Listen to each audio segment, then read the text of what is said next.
Oui. On va m'entendre tout, je pense. Hein? Je parle assez fort. OK. Vous avez, oui, vous avez une map ici. J'ai apporté des copies. Ah, tu les as passées? Bon, merci beaucoup. Alors, on parle de la petite fille de Chenal, la petite Grey de Chenal. 23 ans d'expérience. Alors, j'en ai vécu beaucoup. On a eu bien du fun. C'était une belle place à vivre. C'était une place où que les 85 à 100 maisons, on était une grande famille. Autant anglais que français. Alors, pour commencer, vous avez les maisons ici. Moi, je suis venue au monde quelque part ici. Tu vas voir, oui, OK, ici, sur le bord de l'eau. Après ça, toutes les amies qu'on allait à l'école ensemble, garçons ou filles, on se rencontrait tout au coin pour monter à l'école. C'était une très belle expérience. On parlait à tout le monde. Tous les gens étaient sympathiques. On avait du plaisir parce qu'il y avait toujours quelque chose de nouveau qui arrivait. Je suis ici pour essayer de vous faire rire un petit peu. Là. Moi, je ne suis pas historienne. Là. Moi, je suis ici pour vous raconter mon histoire de ma vie puis les gens que j'ai connus le temps que j'étais là. On peut changer? Merci. Ça, comme Pierre vous a montré tantôt, est la map. Alors, nous, on demeurait ici sur l'île de Chenal, qui s'appelait Snail, sous le nom de M. Snail qui s'est appelé. Il y avait de l'eau tout le tour, puis c'était de l'eau pas mal rough. On a appris à nager dans les rapides, parce qu'on ne connaissait pas mieux. Puis ici, vous avez le début d'Hawkesbury. Encore là, ça c'est l'ancienne map ici avec tous les terrains. Puis après ça, vous avez les gens qui ont commencé à débuter la scierie. Ça, c'est toute une histoire. On passait à la scierie, là, en avant de la scierie pour s'en aller à l'école. C'est les gens qui étaient en charge de la scierie. Mais quand on allait à l'école, là, on passait en avant de la scierie. Sur un bord, on avait les chevaux, puis les gros tombereaux. Puis ça ramassait comme j'ai dit tantôt, les pitounes, qu'on appelait ça. Et puis après ça, quand ça, c'était tout coupé rough, là, il traversait l'autre bord pour aller voir ça au planeur. C'était quelque chose d'extraordinaire. Tu passais là, il y avait toujours une centaine d'hommes, là, tout assis sur le bord. Puis ils se parlaient, là, puis ils jasaient, puis ça riait. Il y avait beaucoup de plaisir. OK, tu l'as passé, là? Non, encore. Non. Vas-y, plus loin, Charles. Oui, mais ça, c'est tous les grands patrons qui étaient de la scierie dans le temps. Moi, je ne les ai pas connus, là. Je ne suis pas si vieille que ça, là. Tu sais, je veux dire... wow! Il y a plusieurs qui sont du Chenal, mais je suis venue dans les années 39. Alors, oui, j'étais un peu vieille. Oui, c'est vrai. OK, avance-les. OK, ça aussi, comme je vous explique, ça faisait une partie du planeur où tout le bois s'en venait ici pour se faire prendre pour livrer. C'était très intéressant. Encore là, vous avez la maison de l'île ici, qui est aujourd'hui le centre culturel au Chenail. Cette maison de l'île-là, c'était les bureaux que les hommes travaillaient. On faisait les payes. J'étais petite fille, puis moi, j'allais là, dans les premières années, vers 6 ans. Puis j'allais en haut payer l'électricité. Dans ce temps-là, c'était pas le Hawkesbury Hydro, c'était pas rien de ça, c'était le bill d'électricité. J'étais la seule qui était brave pour y aller, parce que le monsieur John Holby était un homme extraordinaire. Mais il avait une voix, il impressionnait. Tout le monde avait peur. Mais moi, je n'avais pas peur. Ma mère elle disait, « T'es la seule qui veut y aller, Shirley, vas-y payer le bill d'électricité. » Fait que j'y allais. Quand je montais en haut l'escalier, puis je rentrais dans son bureau, puis j'étais poli, là.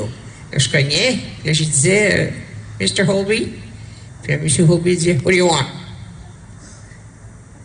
« Well, I'm here to pay the electricity. » Comprenez-vous l'anglais? Je suis ici pour payer l'électricité.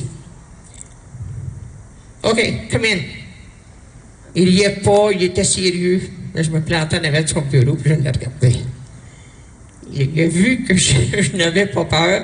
Fait que là, il a le petit sourire sur le bord de la bouche. Puis à chaque fois que j'allais, il était quelque chose. On continue. Fait que là, ici encore, OK, continue. Ça, c'est en avant du centre culturel qui serait à peu près ici. Puis après ça, c'était une place où ils gardaient les chevaux. Puis quand j'étais petite fille, à 8-9 ans, j'ai marché sur ce trottoir-là, moi. Mais après ça, ils l'ont enlevé, puis là, ils ont fait comme un genre de chemin régulier. Vous allez remarquer qu'il y a le pont. Vous avez le pont Purley, qui s'appelle. Ça, c'était la forge. Juste à côté, il y avait le centre culturel.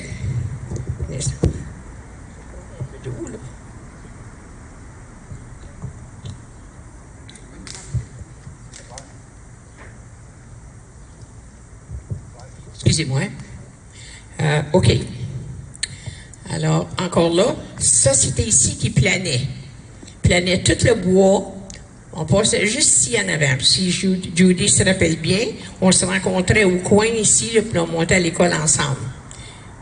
C'est là qu'on parlait avec les messieurs. J'ai tout visité ça quand j'étais jeune. J'étais bien curieuse. Je le suis encore aujourd'hui. Recule encore. Je n'ai pas fini. Ici, vous allez voir les tombereaux, qui étaient l'autre bord de la rue. Puis ça, les tombereaux, c'était pour tirer les pitounes, amener les grosses pitounes, pour couper le bois, mais le bois était rough. Tu sais, là, qu'est-ce qu'ils appellent couper, là, les premières planches. Après ça, les finitions venaient ici. Puis ça, c'est une chute qui sortait avec du brin de scie. Puis tu avais des gros pilons de brin de scie. Les madames font ça parce qu'ils savent, ils l'ont vu. Après l'école, après que c'était fermé, on allait jouer dans le brin de scie. Puis là, le brin de scie, ben, hey, c'était des montagnes là, hautes, là, comme vous voyez là, cette affaire-là. Là. Bon, ben, c'était haut comme ça. On grimpait là-dedans, puis on glissait en bas, puis là, le brin de scie s'en allait partout. Le lendemain, le monsieur n'était pas content. OK, on va avancer. Les travailleurs. Moi, je ne les ai pas connus. Ça, c'était dans les années 1800. Ils engageaient à 9 ans. Mon père avait 12 ans quand il a travaillé là. Mais j'ai eu plusieurs oncles. Puis mon grand-père, sur le côté de ma mère, lui, il était contre-maître. Fait que ça, c'est, comme je vous dis, j'ai pas connu personne là-dedans. Puis même si mon père est là, je ne le vois pas. Il a bien changé. Avec les années, ça change beaucoup. Okay. Encore là, on vous donne des photos assez rapprochées des gens. Avez-vous remarqué quelque chose sur la photo? On va vous laisser regarder comme il faut, là. Non? Oui, c'est noir et blanc, c'est pas ça. Chaque homme porte un chapeau. On voit pas ça aujourd'hui. Oui. Non, c'est pas la CIP, c'était sur l'île du Chenail, où il y avait la scierie. En bas du pont. Juste en bas du pont. Oui, la CIP, c'est par là. Juste au pont, juste avant de traverser le pont Purley, qui est aujourd'hui le pont provincial, qui a eu plusieurs noms, là, mais on ne rentrera pas en détail. OK? On va avancer. Voilà. Là, c'est prêt. Le bois est prêt pour se faire livrer. Fait que là, ça l'embarquait sur les trains. Puis ça se faisait livrer partout. Puis après ça, ça montait jusqu'en Angleterre. Ça se faisait shipper jusqu'en Angleterre. C'était quelque chose d'extraordinaire. Le tombereau, je vais vous expliquer quelque chose. Encore là, je vous explique que c'était tiré par des chevaux, puis ils mettaient des grosses pitounes là-dedans, là, puis ils s'en allaient au moulin, puis là, ils faisaient couper les grosses pitounes. Puis ça faisait beaucoup de bruit, mais c'était beau. On entendait ça quand on allait à l'école, là, puis on ne pouvait pas manquer de voir tout ce qu'ils faisaient, les messieurs. Tout était voyable. Je vais vous montrer une petite histoire tout à l'heure sur les tombereaux. Ici, j'ai ma grand-mère qui fait partie des cuisiniers. Elle avait 15 ans. Et puis, ça, c'est tous les ouvriers encore. Puis ça, c'était à la cuisine, la place à manger pour tous les gens. Puis ici, vous avez tous les cuisiniers qui aidaient. Puis les petits-enfants aidaient la famille. C'était quelque chose d'extraordinaire. Moi, je vous raconte ça parce que je ne l'ai pas vécu, mais mon père m'en a conté de ma vie. Beaucoup. Très, très, très intéressant. Oups. OK. La maison de l'île. Ça, comme je vous ai expliqué, c'était au début. C'était une maison assez rough. C'était beau, par exemple. J'ai connu ça, comme je vous dis, à l'âge de 6 ans, j'ai commencé à aller là payer la facture. Et puis, je connaissais pas ces messieurs-là, ça s'était tous décédés. Puis, il y avait juste vraiment M. Holby qui demeurait là. Mais c'était encore très, très beau comme building. À la maison Hamilton. Là, j'ai joué souvent. J'ai fait ma grande amie, là, son père a acheté le building les dernières années. Un M. Faubert. Il avait acheté le building, puis c'est là que j'ai rencontré mon ami. J'étais toujours là. C'est extraordinaire, ça, c'était tous des appartements. Au début, c'était M. Hamilton qui demeurait là. Tout à fait au début, quand ça a été bâti. Après ça, quand ça a changé de main, bien là, c'est devenu un bloc appartement. Malheureusement, non. Ici, là, vous ne le verrez pas, mais je vais vous l'expliquer. Il y avait un verger de pommes, des grosses pommes blanches qu'on allait voler. You! Tous les jours, là, quand maman s'est tentait de faire une tarte, là, on attendait c'était à la brunante. Là, je partais avec le tablier de ma mère, puis je le remplissais de pommes. Puis je me revenais chez nous. Fait que ça faisait partie du château Hamilton. Et voilà. On débute avec la maison de M. John Holby. C'est une maison qui a été bâtie dans les années 1800. Je n'ai pas fini, reste sur la maison. Non. La maison Holby. Non, laisse-moi là, celle-là. Laisse-la là, j'ai une longue histoire à raconter là-dessus. Bon. La maison Holby, M. Holby, ils ont élevé 5 enfants. C'était très, très beau. Puis quand tu avais l'occasion de rentrer dans la maison, c'était tout un honneur. Moi, je m'étais fait amie avec la Madame Holby. Puis j'étais pas vieille, là. Mais moi, je parlais à tout le monde au Schneid. Anglais, français, ça n'avait pas d'importance. Je rentrais, j'allais la voir, je prenais sa commande, puis je descendais chez mon grand-père au magasin. Puis on allait remplir la commande. Là, je l'ai livrée. Après ça, M. Holby, sa famille ont parti, se sont mariés. Lui est parti, il s'est allé vivre sur un de ses garçons. La maison a été vide pendant 7 ans. Finalement, une journée, je dis à mon père, « Oh, j'aimerais ça vivre là. » On m'a dit, « Oui, OK, on m'a informé. » Il est allé voir M. Holby, puis il a dit, « Je t'ai intéressé à acheter ta maison. » En 1957, mon père a acheté la maison. On n'a pas aménagé avant 1959, puis il y avait beaucoup, beaucoup de travail à faire, en dedans et en dehors. Puis en 61, on est sorti à cause de l'expropriation. Fait qu'on a été juste 2 ans. Mais cette maison-là a vu des parties, mon ami. Yow! Toutes sortes de parties. Notre salon pouvait accommoder au moins 200 personnes, facilement. Les plafonds étaient de 16 pieds de haut. Les salons étaient 25 pieds de long par 16 pieds de large. Puis on avait les grandes portes françaises. Vous voyez les fenêtres, là? Mais ça, c'était la grandeur, la hauteur des fenêtres qu'il y avait. C'était toute beauté. Mais mon père avait fait des changements.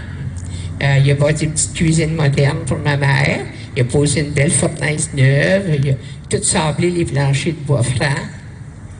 Après ça, on est resté 2 ans dedans. On a profité au maximum. Puis au mois de novembre, moi, je suis partie de Hawkesbury. Puis le lendemain, il déménageait. Mon père a défait la maison. Il a tout gardé, tout ce qu'il y avait dans la maison. Puis sur Front Road, à Hawkesbury, à Saint-Alain-la-Chute à Blondeau, il y avait un foyer dans son sous-sol qui a été bâti avec les pierres rouges. Puis il a aussi pris le plancher de bois franc, puis il l'a mis dans le sous-sol pour garder de souvenirs. Puis le gros beam, pour tenir la maison au complet, il l'a pris pour sa maison neuve. Fait qu'il y a toujours un souvenir de la maison Holby à 97 Front Road. OK.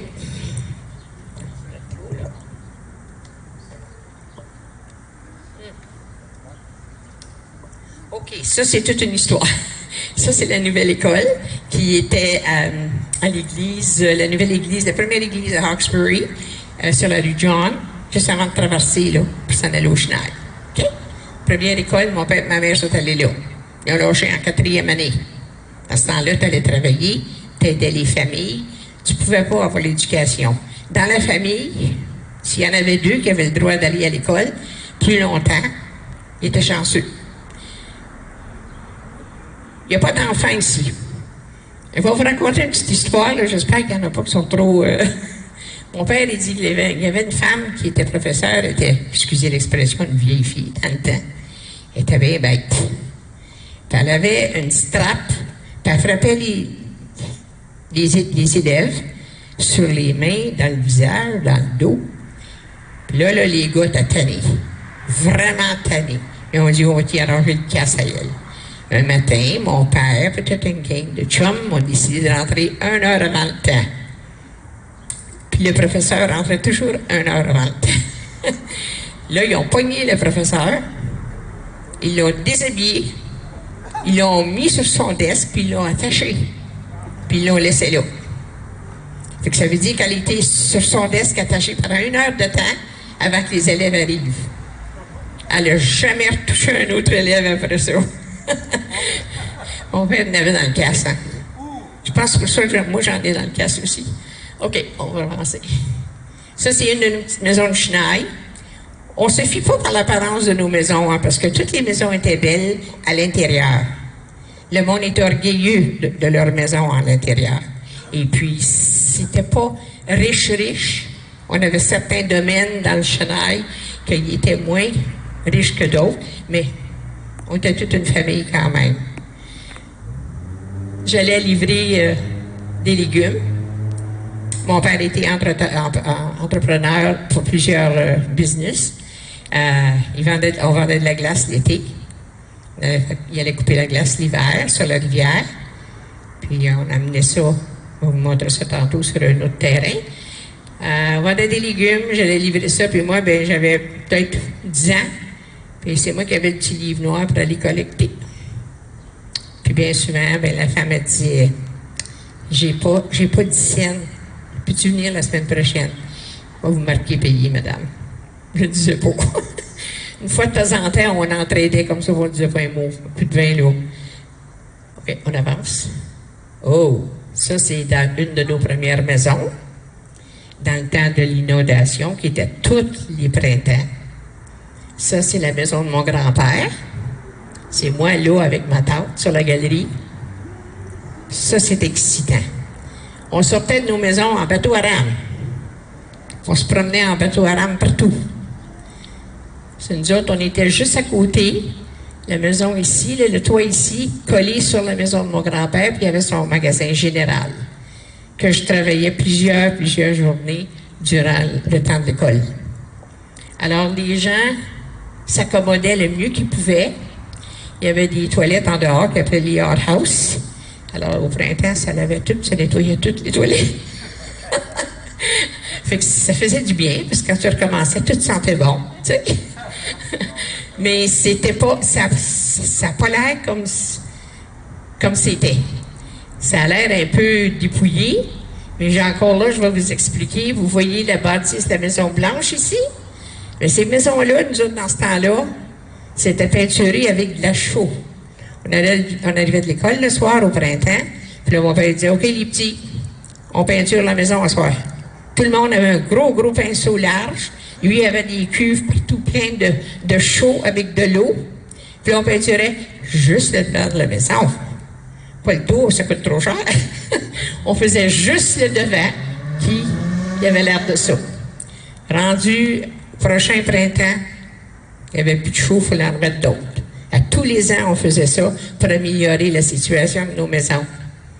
Mais c'était le fun. J'avais des amis plein, partout ici. Fait comme je vous disais, on se parlait anglais, français. On se rencontrait pour l'école. Moi, j'ai parlé parler à presque tout le monde dans toutes ces maisons-là au Chenaille. OK, on avance. Monsieur Séguin demeurait 2 maisons de chez nous. Ça, c'était sa cour de jardin. Il demeurait là l'été, parce qu'il aimait s'asseoir et prendre sa petite bière. Puis sa fille n'aimait pas ça. Il allait prendre sa petite bière là, puis il avait fait un beau jardin. Je passais en avant, j'arrêtais, puis je lui parlais. Puis je le félicitais toujours sur son jardin, puis il me disait « Tu veux avoir une belle tomate? » Il me donnait une tomate. Un autre tantôt, je passais « Tiens, je vais te passer un concombre. » Je passais, puis j'allais sur le bord de la rivière, au bout là. À chaque fois que j'arrêtais, il fallait que j'y parle. C'était impossible de ne pas lui dire bonjour. Il était très, très gentil. Ah, ça, c'est le devant de nos maisons. Vous voyez la différence entre le derrière de la maison et le devant? Là, on est en hiver, ils sont encore blancs, là. Tout le blanc est tout en avant, là. Remarquez qu'en arrière, c'est noir, c'est pas peinturé. Tout le monde faisait les toits, on faisait le devant des maisons, ça, c'était toutes nos cours. Ceci était le magasin de mon grand-père encore. Puis ça, c'était notre cour à nous autres qui était clôturée. Ça va. Encore une rue, un petit peu plus loin, parce que le Chenaille était divisé en plusieurs rues, qui étaient John Street pour tout le monde. Aujourd'hui, il y avait un John Street et un Blackburn Street. Aujourd'hui, après qu'on fait l'inondation à Carillon, l'Hydro a décidé de donner des noms aux rues. Galerisé. OK, on avance. Première école de Hawkesbury, c'est celle-là que je vous disais tantôt, l'histoire de mon père avec les gars. Fait que c'était quelque chose de beau. Puis ça a été bâti où se trouve maintenant l'église presbytérienne, juste en entrant sur la rue John. Ça, c'est une des belles maisons qui était à côté du centre culturel. C'était très, très beau, mais je n'ai pas connu les premiers propriétaires, mais c'était bâti dans les années, je dirais 1895 à peu près. Puis c'était toutes des belles maisons sur la rue Blackburn. C'était le monde qui était poche puis avait l'argent, OK? Mais c'était beau. Mais tout de même, on parlait à tout le monde quand même. Et voilà. Là, je vous parle de nos ponts. On avait des petits ponts au printemps qui se faisaient laver par l'inondation. Mais ces petits ponts-là, durant l'été, nous autres, on les prenait pour aller sur l'île Hamilton, pour aller se baigner à la plage. On traversait sur ces ponts-là. Mais quand c'était le temps du printemps, vous voyez, c'est marqué ici, là, défense de fossé. Les messieurs venaient tous travailler au printemps pour refaire le pont. Puis après ça, on avait le droit d'y aller encore. L'île Hamilton, j'ai ramassé des fleurs au mois de mai pour ma maman. J'ai ramassé des bleuets, des fraises, des framboises. On allait en pique-nique à la plage. Il y avait toujours quelque chose d'activité à faire. C'était en plein bois, là. Il fallait que tu sois brave. C'était quelque chose d'extraordinaire. Bien sûr. Ça, c'est un autre deuxième petit pont. Il était plus petit. Celui-là était plus dangereux. Celui-là, c'était très tard dans l'été qu'on pouvait traverser. Parce qu'il n'y avait pas le temps de faire les deux ponts, là. Les messieurs travaillaient. Mais c'était plus vite fait quand on pouvait traverser celui-là. Comme vous voyez, l'eau montait assez haute encore. Puis ça, c'est juste en face du centre culturel. C'est là qu'étaient les ponts. Okay. Encore là, c'était une autre image des maisons l'été où on demeurait. Tous les amis, le monde qu'on connaissait. Okay. Ça a été quand on bâti le pont, Purley Bridge. Puis ici, ben, la dame a coupé le ruban parce qu'il fallait inaugurer, puis c'était marqué Ontario, Québec. Puis ça, je peux dire que ce pont-là, ça a été marché souvent. Quand tu t'ennuyais, tu montais sur le pont, tu marchais. Tu arrêtais, tu regardais en bas, la rivière était belle, tu voyais tous les bouts rapides. C'est extraordinaire. Ça, c'est le pont des trains qui s'appelle aujourd'hui le Trestle, que M. Pierre a montré tantôt. Ça, c'est le Trestle. Le Trestle, c'était les trains qui passaient pour livrer le charbon, livrer le bois et les planches et n'importe quoi qui était à faire avec du travail, c'était là qu'ils traversaient. Nous, je me rappelle une fois, on avait traversé pour aller à Greenville Il fallait se rendre à Calumet, puis j'ai traversé ça à pied avec ma mère. Il fallait demander à quelle heure le train passait pour se mettre bien sûr qu'il ne passait pas le temps qu'on était là. Puis là, vous voyez les rapides. L'eau était très, très basse. Beaucoup de grosses roches quand l'eau était basse. Fait que on allait se baigner là. Okay. Ça, c'est un beau portrait des années 1800, des belles dames. Ils s'habillaient tellement bien dans le temps. Puis c'est un groupe d'artisanat. C'est toutes des femmes qui faisaient quelque chose de spécial. Puis regardez comme ils sont bien coiffées. Puis mais il n'y a pas grand monde qui rit. Dans ce temps-là, on ne riait pas, hein? Il y en a une qui a un petit sourire, là, puis elle va peut-être se faire chicaner. Mais c'est ça. C'était tout... il était posé, je crois, au centre culturel. Très belle femme. L'abreuvoir, l'eau sulfureuse pour hommes et pour les animaux. Il y avait un gobelet. On va parler du COVID-19. Il y avait un gobelet. On essuyait le gobelet avec nos doigts. Il y a quelqu'un qui craquait l'eau. Là, on prenait notre gobelet, puis on buvait, puis il était sur une chaîne, tu ne pouvais pas le prendre. Le prochain passait en arrière de toi. Tu te rappelles, Judy? Il y a toujours quelqu'un qui buvait de l'eau. Ça, c'était juste en avant du moulin assis où il planait. Elle, je la connais pas, mais je pense que c'est elle qui portait les culottes. C'était pas mal le fun. Une petite histoire sur ça. Il y a un monsieur, une fois, qui avait décidé, j'ai soif, puis j'ai pas le temps de prendre le gobelet et de le rincer. Il s'est penché, puis il a lu en dessous, puis il a avalé comment est-ce qu'on dirait ça? Un petit wawaron. Une petite grenouille. Puis là, il l'a caché. Pas vrai? C'est vrai? Je l'ai vu. Après ça, il a appris sa leçon. Rince ton gobelet, puis bois dedans. Au moins, tu peux regarder s'il y a quelque chose dans le gobelet ou pas. OK. Monsieur Séguin encore. C'est encore ça, c'était une autre rue. C'était des gens qui demeuraient près de la rivière et qui se faisaient inonder souvent au printemps. Pire que d'autres. Fait que là, c'était juste après une inondation, ça. Fait que là, il fallait tout recommencer à poser les clôtures, puis tout nettoyer, puis remplacer bien des choses. Ça, c'est M. Hamilton, qui se faisait traverser entre l'île du Chenail puis Hamilton, dans le temps, jusqu'à temps qu'il bâtisse les ponts. Parce que lui, sa maison, c'est un château sur l'île Hamilton qu'il y avait. C'était très beau. Je pense que j'ai une photo d'avant. Popperley, comme vous voyez, moi j'étais là quelque part, mes frères sont là aussi, même pas où, mais dans le temps, on va dire 1945, il y avait encore des chevaux puis des carrioles qui traversaient le pont, puis il y avait des autos. Ça, c'est mon oncle Ambrose, le frère à mon père. Il prenait soin des jeunes. Bien sûr que personne ne tombait dans l'eau. OK. Famille à mon grand-père et ma grand-mère. Elle a survécu 14 enfants. Il y en a 2 qui sont décédés. Une à 18 ans et l'autre, je pense que c'était 6 mois ou 1 an. Ici.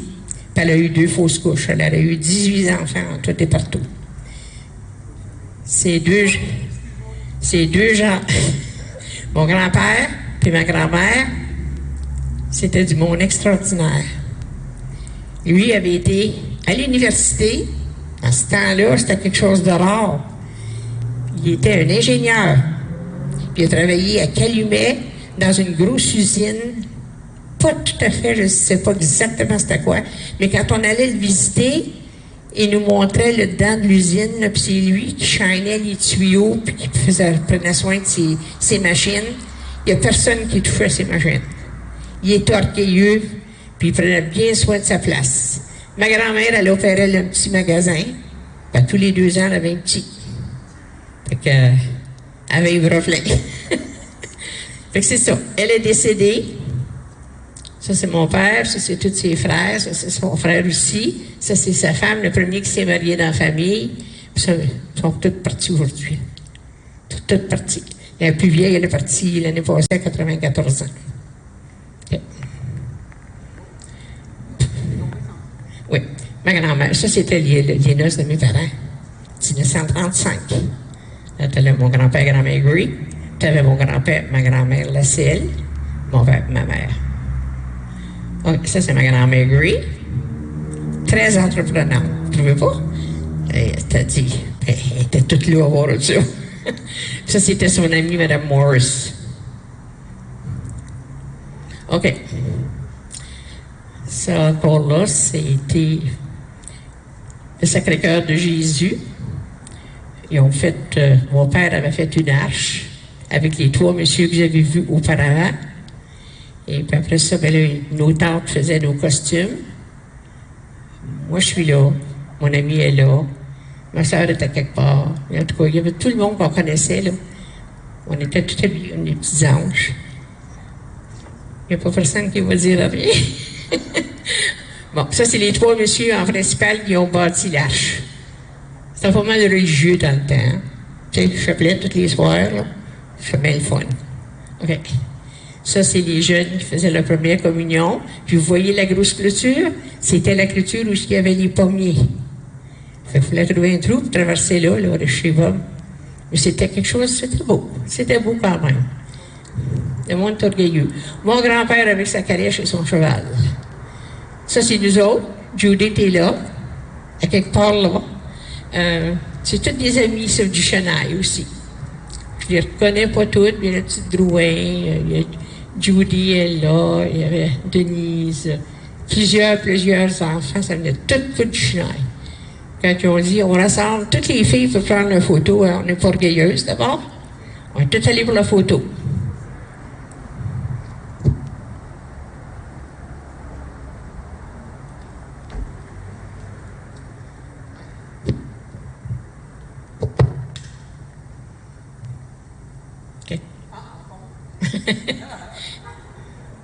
Ça, c'est joueur de hockey. Il jouait partout à Forgette, puis Toursault. Mon père s'est rendu pour les sénateurs d'Ottawa. Ça, c'est mon père ici. Après ça, il s'est rendu pour les Canadiens de Montréal. Il est allé 6 mois au camp d'entraînement. Ma mère était enceinte.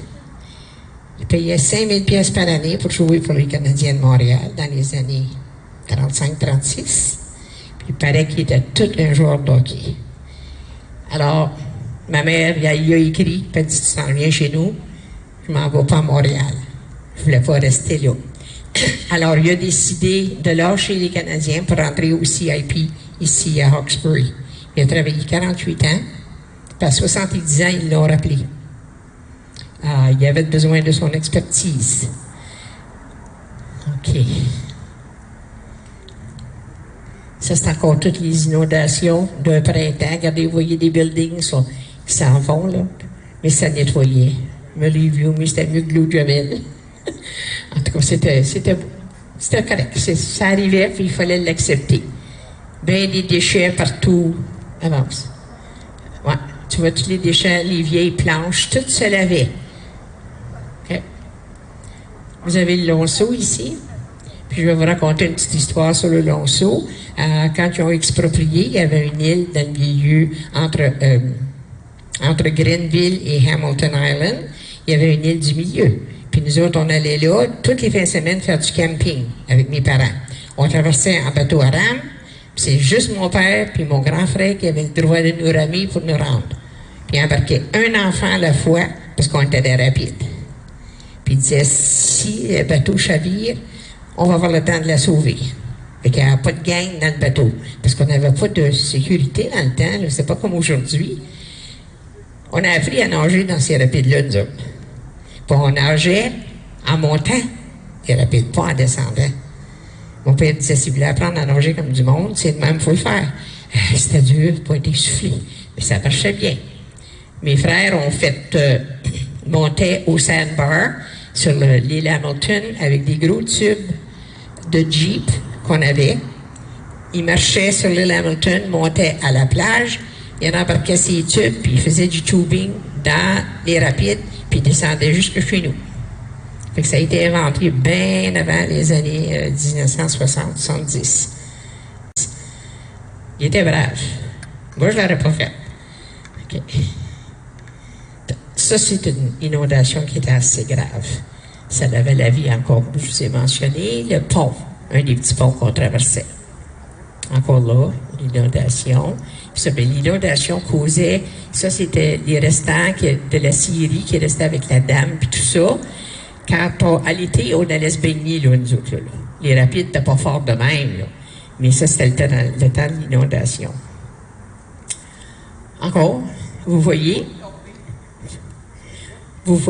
le monde en bateau à rame? Le monde se promenait partout en bateau à rame au printemps. Puis on se saluait, puis on s'en va, puis nos parents nous avertissaient bien, hein. Sortez pas du bateau, vous savez pas qu'est-ce qu'il y a dans l'eau. Mais c'était pas mal de fun. OK.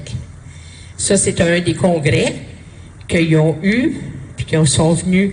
Le gros congrès qu'il y a eu à Hawkesbury, à l'église. Après ça, ils ont descendu à Hawkesbury, ils sont venus sur le terrain de mon père où il avait bâti une grosse hôtel. C'est là qu'il avait célébré la messe, au Chenail. Je vais vous montrer. Ça, c'était du monde Chenail.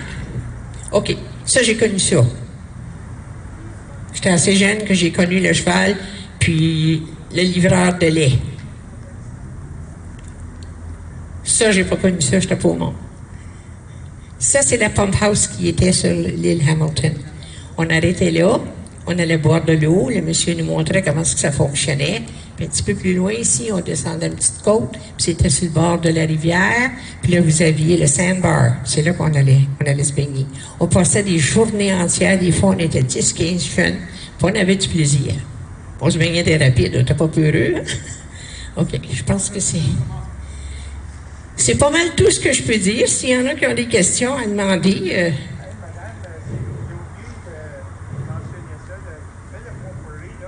Oui.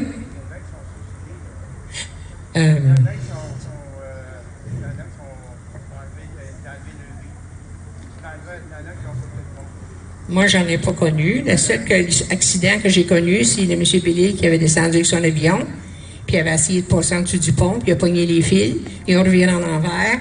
Il y en a un qui est décédé, puis lui, il était chanceux, il a vécu. Sur le pont Purley, l'histoire que je peux raconter, c'est où il y avait le canal à Greenville. Il y avait un gros rond sur le pont. Mon frère sautait en bas, plongé. La semaine ensuite, il y a un jeune qui est allé faire la même chose, puis il s'est cassé le cou. Fait que ça a été fini, pas permis de le faire anymore. Il y a beaucoup d'affaires qui se passaient quand on était jeune, puis c'est sûr que j'avais oublié de vous mentionner. À l'île, la maison de l'île au Chenail, là, on avait c'est quoi le building, le petit building à côté qu'on a dit la forge. Puis il y avait une cloche sur la forge, puis il y avait une grande corde. Après que tout était fermé, là, on partait une gang de jeunes, puis on allait tirer la corde. Puis là, c'était les pompiers qui venaient. Là, on se dépêchait à s'en aller chez nous. On se poussait. On a fait des petites conneries puis des grosses. En tout cas, je vous remercie beaucoup. J'espère que vous avez ri assez, là. Merci.